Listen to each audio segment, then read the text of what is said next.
Senator Marco Rubio, vowing to press on with his campaign. He hoped for a big night tonight, managed a close second-place finish in Virginia, and he joins us live now from his campaign headquarters in Miami. Good evening to you, Senator. Thank you for being with us. Good evening. Thank you. So your reaction to what many have described here on this channel tonight as a disappointing night for you, not managing to pull out a victory in Virginia nor any other state so far. Yeah, I think the analysis has to be recalibrated here. First of all, this is the proportional stage of the campaign, so no one is taking home all these delegates, not even Ted Cruz in Texas, who, by the way, tonight was supposed to be Ted Cruz's big night. You never heard my campaign say that we were going to clean house on Super Tuesday. We understood the map. This was supposed to be the night that Ted Cruz won 5 or 6 states. He ended up winning his home state and sharing delegates, and the neighboring state of Oklahoma and sharing delegates. On the other hand, you look at Virginia, a state where we were down 20 points in the polls in the last polls just a few days ago. We basically fought Donald Trump to a draw, despite having to share the ballot with a number of people that probably took votes away. And we're going to leave there with as many delegates as he has. And we don't just have a significant number of delegates there, but in multiple states. We're also looking forward to seeing the results in Minnesota, which we think are going to be very good for us. And now the map starts to get really much better for us. And we never said Super Tuesday was our night. We said we were going to do well on Super Tuesday, but my campaign never claimed that on Super Tuesday would be the night that we surged. We feel really good about the days to come. And you know what, Megan? In these races, usually what happens is you have a front runner, and at some point everybody comes around and says we have to rally behind the front runner for the good of the party. They're saying the opposite. They're saying we have to rally to stop Donald Trump, who's a world-class con artist, and a guy who wouldn't even criticize the Ku Klux Klan, from being our nominee, because he'll do tremendous damage to the conservative movement and to the Republican Party. So we're going to be in this race as long as it takes to ensure that he never gets to 1,237 delegates, and we do. Senator, it's Bret Baier. Thanks for joining us. You know, if you don't win Minnesota tonight, you will be 0 for the Republican contest. You will not have had a win. And Ted Cruz will say, I beat Donald Trump in Iowa, I beat him in Texas, and I beat him in Oklahoma. So why isn't he better positioned to take on Donald Trump because he has these wins? Well, first of all, Ted was supposed to win in South Carolina. He finished in 3rd. He was supposed to clean up tonight. This is the strongest part of the country. Ted has run as someone who was appealing to the evangelical base of our party, which, by the way, I also appeal to. And he was supposed to be the one to the most conservative elements of our party, which I also appeal to. And Ted hasn't been able to win those states. He basically got wiped out tonight throughout the South. Yeah, I understand, but my campaign was not built the way his was on arguing that Super Tuesday is my firewall. Ted Cruz's campaign was he's going to win Iowa, South Carolina, and sweep Super Tuesday states, and that would be the end of the campaign. That hasn't materialized. Look at the states that are coming up now. Those are not states where Ted Cruz is going to do well in, and we are. So I feel really optimistic that we got through tonight, got a significant number of delegates, and now the map begins to get really good for our campaign, and we're excited about what lies ahead. And I ask people to join us. I'm the only one that can stop Donald Trump. I'm the only one that can unify this party and grow it. I'm the only one that consistently beats Hillary Clinton in the polls. Go to our website, marcorubio.com, and sign up tonight to be a part of our effort. But, Senator, as you look at the road coming ahead, and 2 weeks from tonight, the state of Florida, where Donald Trump was tonight offering his remarks, he's beating you right now by 20 points in your home state. And so to those who think Trump is inevitable now, Trump's going not only is he the big winner tonight, he's going to rout you in your own home state, among others, 2 weeks from now. What say you? I say a couple things. One, I don't believe he's up by 20 points. In fact, I know he's not.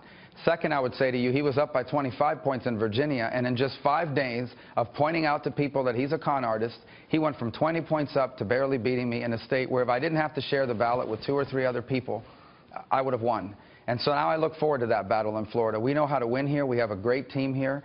I've represented the state proudly for 15 years in the Florida House, as Speaker, and now as Senator. And when we're done here in Florida, we'll win Florida, and we'll win other winner-take-all states. When we get to the winner-take-all state of this election, those states are good for us and what we're fighting for, and that's when we're really going to take off and get to 1237. Donald Trump will never be the nominee of the Republican Party. We are not going to turn over the party of Lincoln and Reagan to a man who refuses to condemn David Duke, refuses to condemn the KKK, and agrees with Hillary Clinton on Planned Parenthood, on staying neutral on Israel, on health care, and on all sorts of other issues. Given what you just said, do you have any regrets about waiting so long to go after him? You know, I think hindsight is 20/20. Unfortunately, I was being attacked by multiple other campaigns at the same time, so I had to fend off those attacks. I honestly believe that voters would see earlier what Donald Trump truly is. I had hoped the process would have worked that way. But he's dominated earned media coverage. Even now, even today, he gets 10 times the coverage of anybody else. In many ways, he's a creation of the media. But it's the same media that's going to tear him to shreds if he ever became our nominee. He will be a disaster as the Republican nominee. He'll get wiped out in November, and he'll take Senate seats with him, governors with him. It can't happen. The Republican Party and the conservative movement cannot fall into the hands of a world-class con artist who refuses to tell us where he stands on all the major issues, but the ones we do know about, Planned Parenthood, he defends. On Israel, he says he's going to stay neutral. He believes in a single-payer system sponsored by the government. And the guy's a con artist on immigration. He's hiring illegal immigrants to build Trump Towers, and hires foreign workers to work in his hotels here in Florida. He makes his clothes overseas in China, and he's talking about bringing jobs back. He can start tonight by announcing that every Donald J. Trump product will be made in the United States from now on. So he's a fraud, he's a scam artist, and I think as that's being exposed, you're seeing the impact tonight. In virtually every state, he has underperformed his public polling, and after just 5 days of pointing out to people who he is. I can't wait to see what it looks like in 15 days. Well, Senator, he is winning. And back to Florida, you're disputing those polls heading in, but obviously it's a big contest for you. If you look at tonight, Florida shares media markets with 19 counties in Alabama and Georgia. In those counties, Trump beat you 50% to 16%. Yeah, but I wouldn't analyze it that way. That's not, obviously these are important counties and great people that live in these counties, but you're talking about North Florida, not heavily populated areas. They're important, very conservative areas, and we're going to do well there as well. But again, that's not an accurate analysis of Florida, where the bulk of the vote comes from the I-4 corridor, Southwest Florida, and of course my home area of Miami and even up into Jacksonville. You can't extrapolate from one thing to another. We know how to win in Florida. We will beat Donald Trump in Florida. And when we expose who Donald Trump is, we won't just win in Florida. We're going to win in a bunch of other states as well. But if you don't, you'll get out of the race? We feel very confident. Well, we're going to win Florida. Let me tell you something. I will campaign in all 50 states. Even if I have to get in my pickup truck and drive all over this country, I will do whatever it takes to prevent a con artist like Donald Trump from ever becoming the Republican nominee. He will be the end of the modern conservative movement. He is not a conservative, but even worse, he's a con artist who is preying on people's fears and anxieties, promising things he cannot and will never deliver. We are not going to destroy the Republican Party or the conservative movement by handing it to someone like that, who, by the way, will get crushed in November. I mean, absolutely crushed. Senator, I know you say that if you were, competitors were in this race, you'd be doing better. But tonight, we heard from John Kasich, who has come out through his chief strategist and said that your presence in the race is keeping Republicans from consolidating around him, around Governor Kasich. They're calling on you to step down. Yeah, I get it. I mean, campaigns are going to spin these kinds of things. I like Governor Kasich. He's not competitive anywhere, but in just a handful of places. I mean, look, tonight he's kind of an asterisk in virtually every state on the map, but a couple. I think he's kind of a little bit competitive in Vermont and even in Massachusetts, and it's not even close there. I like John Kasich. I'm not asking or calling for anyone to drop out. I'm just telling you the facts as they are. If there were less candidates in this race, we would have won in Virginia. We came very close there, and in fact, we're going to leave there with just as many delegates as Donald Trump, or almost as many, and we're going to pick up delegates in every state on the map tonight for the most part. John Kasich can't say that, and Ted Cruz, a bad night for him, too. I mean, this was supposed to be a Southern strategy. Let's not forget, his campaign said that tonight was the night that it would all come to an end and he would be the nominee. He didn't even come close to fulfilling that. And if Ted Cruz, given how he's running, cannot sweep on Super Tuesday in the South, where in this country is he going to win? On the other hand, I can make the case that given where you see voters are going in different parts of the country, we have many states remaining, the bulk of the delegates outstanding, where we're going to do very well and have a real chance to stop Donald Trump and become the nominee. Another question. 48 hours from now, we're supposed to be sitting together on a debate stage in Detroit, Michigan. Yeah. What is your strategy? We saw a very different looking and sounding Marco Rubio at the last debate that CNN hosted. What should we expect this Thursday? Well, I'm going to answer your questions. Whatever you guys ask, I'm going to give you a serious answer on policy. But I will not hesitate to point out when you ask questions Donald Trump's unwillingness to answer in a serious way. This guy has not offered a serious policy proposal on a single thing.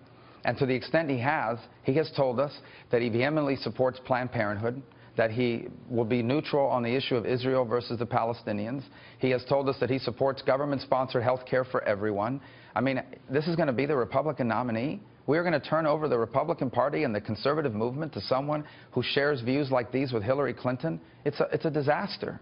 We are not going to let that happen. And that's why in most races you would have people at this point saying, let's rally around the front runner for the good of the party. We're getting the opposite. We're getting people rallying around saying we cannot allow this to continue. And you've seen the impact it's had on Donald Trump in just 5 days. He won these states. A lot of these early votes were already in when this started. But you look at how people voted tonight at the polls who showed up, and you see the erosion is already happening. Just wait in the next 5 to 7 days as we continue to press this case. People will realize we're on the verge of turning over the conservative movement to a con artist. So that's why I'm asking people to go to our website, marcorubio.com, and join us. We are the only one left who can unite this party and who can grow it and who wins in November. Last thing, Senator, you said tonight again that Donald Trump did not disavow the KKK or David Duke, and he did it again tonight. He has done it since that interview over the weekend. Is that not good enough for you? Well, all he said about David Duke is I disavow after claiming he didn't know who he was. On the KKK, I have not heard him disavow the KKK. If he did it tonight, why didn't he do it 3 days ago? Why did he wait 3 days to do that?